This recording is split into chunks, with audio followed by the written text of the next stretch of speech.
Hi guys, welcome to a new session. Today we're going to be talking about Ceteris Paribus and what its uses are, what it actually is, and how it can be used in a real-world example.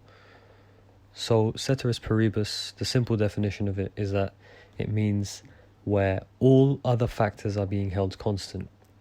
Now, Ceteris Paribus, it's important for you to know that it is an assumption.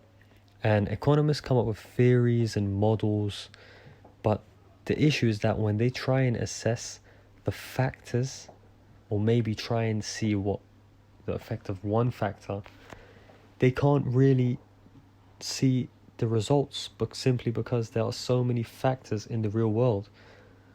So they assume Ceteris Paribus, because what Ceteris Paribus does is that it assumes that all other factors are being held constant.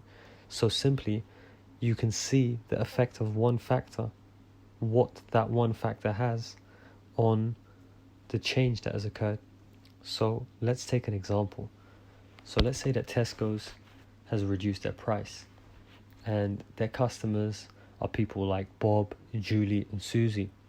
Now, because of this reduction in the price of milk at their stores, Bob, Susie and Julie will go and end up buying more milk simply because of the reduction of the price of milk.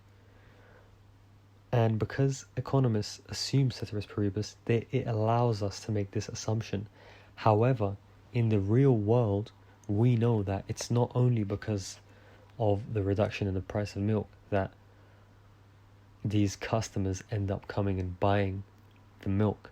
It might be because Susie is a baker and she has to buy a whole load of milk simply because in baking you have to have a whole load of milk just to make your cakes, your whatever you make in baking.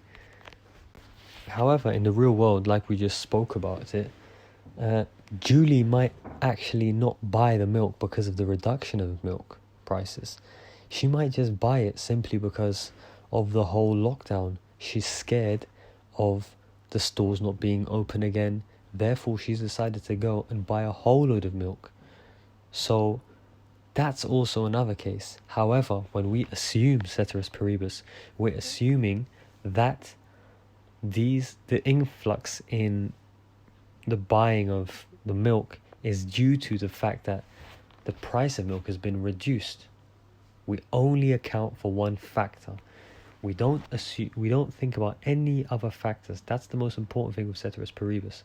And it's a key thing about Ceteris Paribus. So, in summary, assuming Ceteris Paribus allows us economists to focus on the effect of only one factor instead of considering a whole load of factors. And that comes up to the end of the video. I hope you guys have enjoyed it. I hope you guys have learned something from it. And if you've got any questions, if you're unclear about anything, please go down to the comment section and put a comment in. I will definitely respond to it. I'm hoping to carry on this series and keep on adding new videos whenever it's possible.